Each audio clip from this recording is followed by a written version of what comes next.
Fala galera, tudo bom? Hoje eu vou trazer então o vídeo da Semana da Socioambiental para vocês, que é um artigo sobre fenômenos físicos e o seu impacto sobre recursos pesqueiros. Então, se é do seu interesse, não perca esse vídeo e continue aí assistindo, que eu já vou explicar um pouquinho para vocês.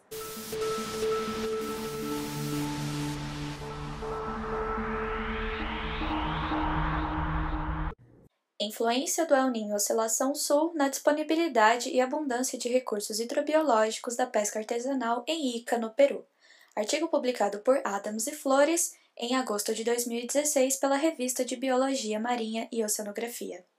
Então, o El Niño Oscilação Sul, ou ENSO, é uma das manifestações de variabilidade ambiental que são mais facilmente percebidas, afetando então o ecossistema e, com eles, os recursos pesqueiros. Só para a gente recordar um pouco, então, esse fenômeno ENSO representa as mudanças nos padrões de vento e de temperatura de superfície do mar que são esperados, alterando assim bastante a produtividade biológica nos trópicos e subtrópicos, especialmente lá no Pacífico. Assim, na sua fase quente, a gente chama essa variabilidade de El Niño, e esse El Niño ele não favorece os fenômenos de ressurgência.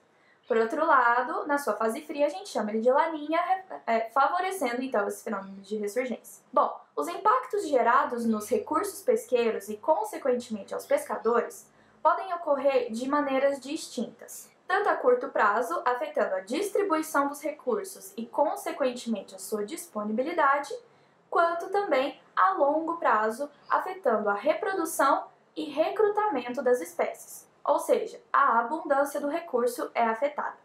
Isso tudo já foi observado lá no Peru, que é onde o estudo é feito. O El Niño de 97 a 98 lá gerou uma grande abundância de vieiras lá na cidade de Pisco, justamente por causa das elevadas temperaturas que favoreceram a sua atividade reprodutiva. Por outro lado, na década de 70, um El Niño muito forte combinado com um intenso esforço de pesca causou um colapso de anchovas e grande repercussão econômica no país. Bom, mas então por que o Peru? O Peru ele é provavelmente o país mais afetado pelo ENSO, porque ele possui uma pesca artesanal muito intensa, importante e dinâmica, constituindo uma das principais atividades em termos de desenvolvimento do país, além de gerar uma segurança alimentar bastante importante por lá. Só em dezembro do ano passado, o setor pesqueiro desembarcou cerca de 1.035.000 toneladas de peixe, o que parece muito. Só que, na verdade, isso corresponde a apenas 68% do que era esperado. Ou seja, o recurso já estava mostrando uma certa diminuição. No entanto, ainda falta muita informação quantitativa no que diz respeito aos impactos desse fenômeno sobre os recursos pesqueiros, porque, querendo ou não, isso vai afetar a própria gestão desse recurso, a maneira com que ela tem sido feita e se ela tem sido feita de maneira sustentável.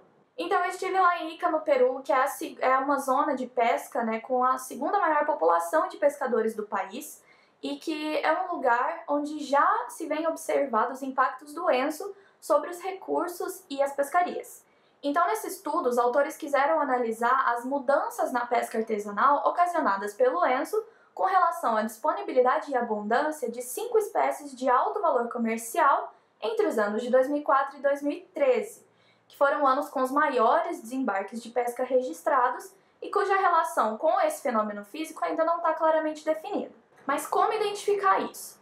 Bom, essas mudanças elas podem ser identificadas pelo uso da captura por unidade de esforço, que é utilizada como um índice de abundância muito importante para tomada de decisões e manejo efetivas. Os detalhes da metodologia estão aqui no PDF do artigo que está na descrição do vídeo. A análise, então, mostrou que o ENSO afeta a disponibilidade dos recursos de maneira imediata, enquanto que a abundância dos recursos é afetada mais a longo prazo. Durante todos esses anos de estudo, vários ciclos de ENSO foram observados, associados tanto a condições normais quanto a de temperatura de superfície do mar baixa e condições de laninha. Esse estudo apresentou, então, pela primeira vez, um pouco dessa relação quantitativa entre a pesca e o ENSO a longo prazo. A captura por unidade de esforço mostrou, então, mudança nas abundâncias dessas espécies a longo prazo, tanto devido a variações no seu recrutamento, quanto às suas dinâmicas ecológicas, taxa de reprodução, crescimento e mortalidade. Por exemplo, a corvina mostrou-se mais abundante até 2 anos após ocorridos eventos de laninha, enquanto que o robalo e curimbatas foram bem menos abundantes. O que fica claro nesse estudo é que a intensidade de impacto também vai variar de acordo com a espécie. Por exemplo, para as corvinas, a intensidade de impacto diminui com o tempo. Por outro lado, com relação ao robalo, a intensidade de impacto aumenta desde os 6 meses até 2 anos de ocorrência do fenômeno, provavelmente devido a esse período de tempo entre o ENSO e processos que afetam o recrutamento dessa espécie. Mas quais as consequências dessas mudanças? Bom, elas têm uma grande significância para o manejo sustentável dos recursos pesqueiros, principalmente os artesanais. Considerando então que tanto o auge quanto o colapso das espécies, juntamente com as variações climáticas e a própria atividade pesqueira, são comuns ali no sul do Pacífico Oriental. Ou seja, espécies que às vezes aparecem em enorme quantidade são seguidas então por um grande impulso na própria atividade pesqueira.